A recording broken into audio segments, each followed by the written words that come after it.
दोस्तों, जैसे कि मैं देखता हूँ कि बहुत सारे लोगों का क्वेश्चन आता है और ये चीज़ बेसिकली बहुत जगह प्रॉब्लम्स होती है कि मतलब सबसे ज़्यादा हम क्वेश्चन होता है कि हम एजेंट कैसे बनाएं।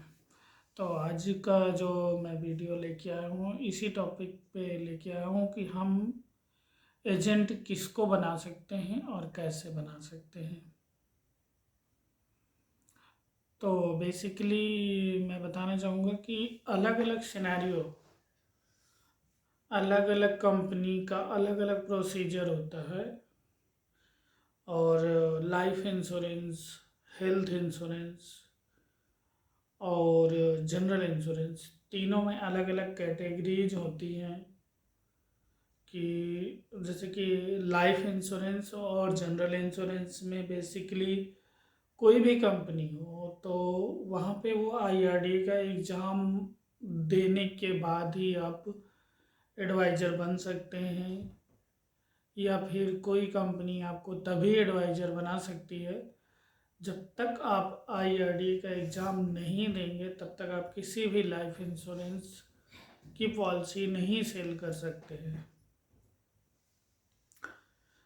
बट इससे अपोजिट हेल्थ इंश्योरेंस कंपनीज में क्या होता है कि आपको एग्ज़ाम देने की ज़रूरत नहीं होती। लाइक अगर आप एलआईसी के एजेंट हैं, आपने एलआईसी का एग्ज़ाम दे रखा है और आप जनरल इंश्योरेंस का एग्ज़ाम दे रखा है, तो उसके बेस पे, उसके बिहाफ पे आपको हेल्थ इंश्योरेंस कंपनी आपको एजेंट बना सकती है, आपको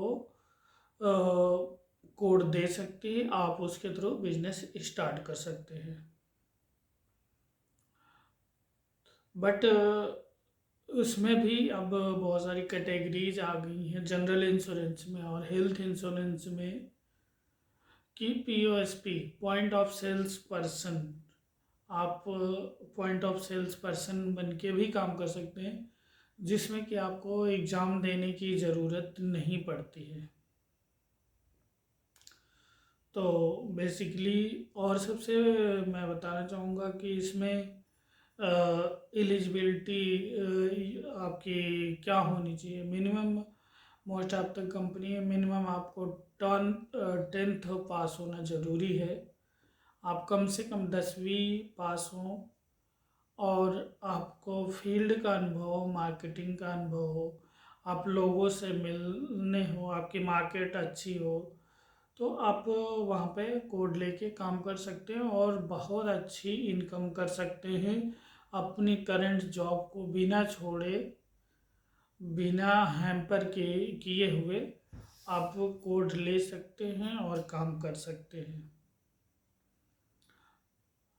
और बेसिकली क्या होता है कि अब मैं आता हूँ, ये तो रही एजेंट बनने की एलिजिबिलिटी। उसमें आपको अपने PAN card, Aadhaar card, account details, PAN का कैंसिल चेक और पासबुक एंड आपकी mail ID, mobile number and photos, बस इतनी चीज़ों को रिक्वायरमेंट होती है बेसिकली। 99% एडवाइज़र कोड लेने के लिए इससे ज़्यादा कुछ चीज़ों की ज़रूरत नहीं पड़ती। बट कोई कोई कंपनीज में हो सकता है ज़रूरत पड़े, बट इससे ज़्यादा कुछ भी रिक्वायरमेंट नहीं होता।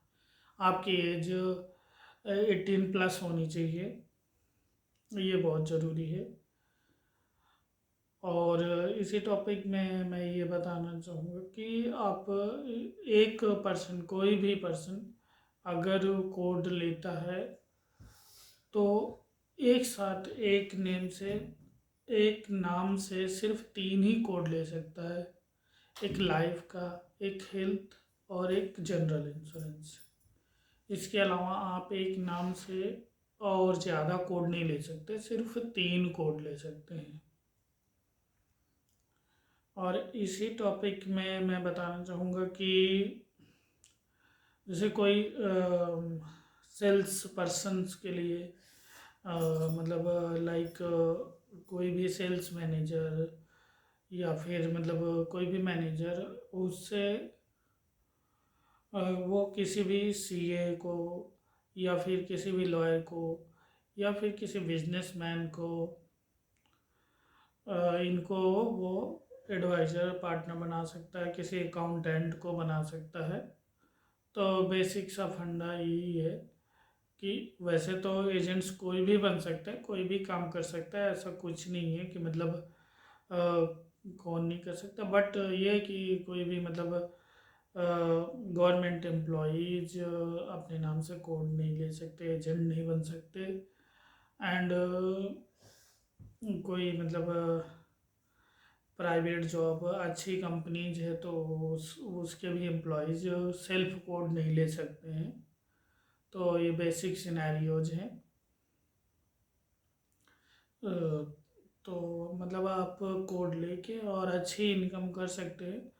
और आप मुझसे भी कनेक्ट होके आप मुझसे भी किसी भी health insurance, motor insurance, life insurance, auto, बस, फैक्ट्रीज, उसके लिए आप मुझसे कनेक्ट हो सकते हैं, मेरे नंबर पे कॉल कर सकते हैं और मुझसे गाइडेंस ले सकते हैं और कोड भी ले सकते हैं। नमस्कार।